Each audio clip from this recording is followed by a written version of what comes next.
Ryan's family have never forgotten the incident that took place on April 10th, 2017.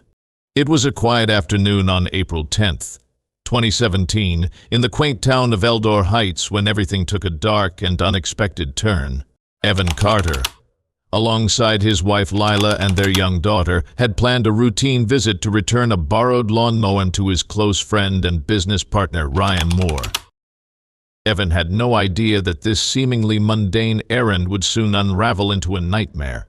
As they approached Ryan's house, something felt amiss. No one answered the front door, despite Ryan's car being parked outside. An unsettling feeling gnawed at Evan's gut. His wife Lila, equally concerned, followed him as they circled around to the back. The service door was ajar. Inside the house, chaos reigned. The living room was a disaster, with items strewn about in disarray. Lila called out Ryan's name, but there was only silence. Growing more anxious, Evan led the way into the basement. And there, in the dim basement light, lay Ryan's lifeless body, a sight so gruesome it would haunt Evan and Lila forever. Evan Carter's life was fairly ordinary until the age of 25, when a chance encounter altered its course. At a friend's birthday party, Evan met Lila, a single mother of 3 children. Lila's warmth and strength immediately drew Evan to her, and within a week, he confessed to his own mother that he had found the woman he wanted to spend the rest of his life with. Despite concerns from some of Evan's friends warning him of the responsibilities that came with marrying a woman with 3 children, Evan was determined. His love for Lila was deep, and he embraced her children like his own.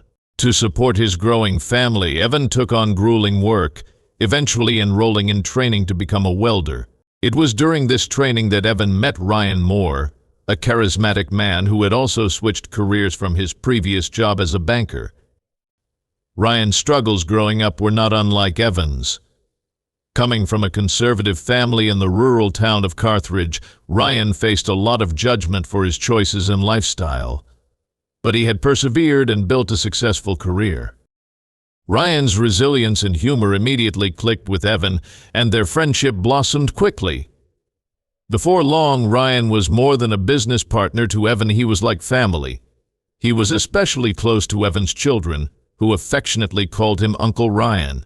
By 2017, Evan and Ryan had been running a successful construction business together for years. On the surface, life was good. Evan had a strong marriage, a thriving business, and a close friendship with Ryan. But unknown to Evan, a sinister secret was brewing beneath the surface. That fateful day, as Evan stared in shock at Ryan's body in the basement, he couldn't comprehend what had happened. Lila, frantic, immediately dialed 911, and within minutes police were on the scene. When officers arrived, they found Evan and Lila outside the house, visibly shaken and in disbelief. Evan, barely able to speak, explained how they had come to return a lawnmower to Ryan.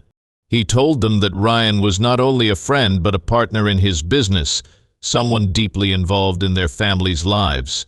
As detectives combed through the house, they immediately noticed signs of a struggle. The house looked ransacked, with open drawers and items scattered across the floor. At first, they suspected a robbery gone wrong, but the absence of missing valuables made that theory seem unlikely. The television remained, money was found on the floor, and Ryan's collection of expensive art was untouched. What seemed like a tragic, inexplicable murder soon turned into something far more complicated. As the investigation unfolded, Evan and Lila gave their statements to the police. Lila shared that they had spent many holidays with Ryan, who had been like an uncle to their children. They were planning a family vacation to Mexico with him later that summer. But the detectives sensed something was off. During initial questioning, Evan and Lila both mentioned that Ryan had recently been having issues with a former business partner, Kyle Anderson, who had left their company under strained circumstances. Kyle's departure had been marked by frequent arguments and disagreements, which Lila recalled Ryan discussing in frustration several times. The police followed up on this lead and discovered that Kyle had an alibi, ruling him out as a suspect. The investigation, which seemed to be going nowhere, took a dramatic turn when Ryan's cousin revealed a startling piece of information. 2 days after the murder, detectives interviewed Ryan's cousin, Ellie Moore, who told them that Ryan had recently confided in her about a disturbing secret. Ryan had been having an affair with someone very close to him. Ellie hesitated but eventually admitted that the man in question was Evan Carter, his best friend and business partner. The detectives were stunned. They had seen no sign of anything but a strong friendship between the two men. But Ellie was insistent. Ryan had told her that the affair had been going on for over a year. Ryan had fallen in love with Evan, and although Evan had promised to leave his wife for him, the situation had become strained. Detectives now viewed Evan in a different light. His initial grief and shock at finding Ryan's body no longer seemed entirely genuine. Could it be that this wasn't just a random murder, but something far more personal? The police moved quickly. Under the guise of needing to retrieve phone data to help with the investigation, they seized Evan's phone. Forensic analysis revealed deleted text messages between Evan and Ryan, confirming their romantic relationship. The texts painted a picture of a secret affair that Evan had been desperate to keep hidden, especially from his wife, Lila. Surveillance footage from a neighbor's house added more damning evidence. It showed Evan arriving at Ryan's house in the late afternoon, shortly before the estimated time of the murder. Strangely, Evan had driven his wife's car instead of his own, which detectives found suspicious. Even more concerning was the fact that the footage showed Evan returning hours later with his family under the pretense of delivering a lawnmower. As the pieces of the puzzle began to come together, detectives were now convinced that Evan had been involved in Ryan's death. They confronted him with the evidence. During interrogation, Evan broke down. After hours of denying any involvement, he finally admitted to being at Ryan's house that day, but his story was full of contradictions. He first claimed that a mysterious third person had been at the house and had killed Ryan in a fit of rage. But when pressed, he changed his story several times. Eventually, Evan confessed to the affair. He told detectives that Ryan had been pressuring him to leave his wife, threatening to reveal their secret if he didn't. On the day of the murder, Ryan had confronted him, and a heated argument ensued. Evan claimed that Ryan had pulled a gun on him, and in the struggle that followed, Evan shot Ryan twice, once in the back of the head and once while he was on the ground. But the forensic evidence didn't support Evan's claim of self-defense. The autopsy revealed that Ryan had been shot twice, execution-style, in the back of the head. There was no indication of a struggle. Realizing the severity of the situation, Evan panicked. That same night, after returning home and trying to act normal around his family, the weight of what he had done began to crush him. His thoughts raced. If the police found out about the affair, everything he had built with Lila and the children would come crashing down. The guilt of Ryan's death was only overshadowed by the terror of being caught.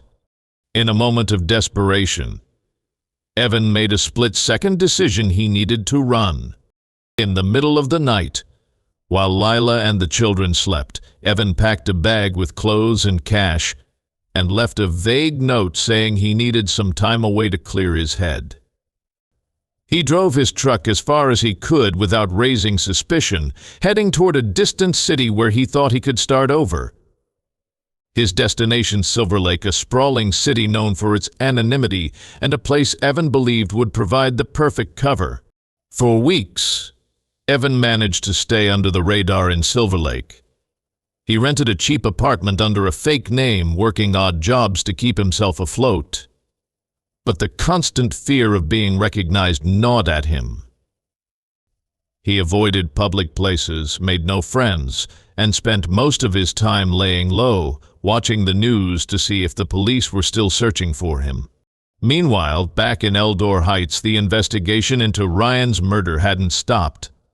The police had pieced together enough evidence to issue a warrant for Evan's arrest. His sudden disappearance only confirmed their suspicions that he was responsible for Ryan's death. The detectives, determined to bring him to justice, expanded their search beyond Eldor Heights, circulating his photo and name across multiple states. Months passed, and Evan began to believe that maybe, just maybe, he had escaped justice. But his paranoia never fully left him. One evening, while working at a local mechanic's shop, a customer recognized him from a news report. She quickly left the shop and called the authorities, not entirely sure it was him, but her gut told her otherwise. The call was enough for the police to act. A team of officers was dispatched to the mechanic's shop, and they staked out the area for days, watching Evan's movements, confirming his identity. One evening, as Evan left the shop and headed toward his apartment, he noticed several unmarked cars parked along the street. His heart raced. He knew the police had found him. Panicking, Evan took off, running through alleyways and darting through the narrow streets of Silver Lake. But the police had already surrounded the area, anticipating his flight. As Evan sprinted toward the city's outskirts, officers closed in, cutting off his escape route. With nowhere left to run, Evan was tackled to the ground by the pursuing officers. He fought, kicking and screaming, as they restrained him, but it was over. The life he had tried to escape from had finally caught up with him. Evan was extradited back to Eldor Heights, where he was charged with first-degree murder, fleeing from justice, and obstruction of investigation. His trial became a media sensation, with the prosecution presenting overwhelming evidence of his guilt: the surveillance footage, the text messages, the affair, and the damning forensic findings. The defense argued that Evan had acted in a moment of fear, claiming that Ryan had threatened him and that the shooting was a desperate act of self-defense. But the jury didn't buy it. After a short deliberation, they returned a guilty verdict. Evan Carter was sentenced to life in prison without the possibility of parole. His wife, Lila, devastated by the betrayal, filed for divorce shortly after the trial concluded. Ryan's family, heartbroken over their loss, expressed relief that justice had been served, though the pain of Ryan's death would never fully heal. In the end, Evan's desperate attempt to flee from the consequences of his actions only prolonged his inevitable downfall. What began as a tragic story of love, betrayal, and murder ended with a life destroyed by guilt and a futile flight from justice.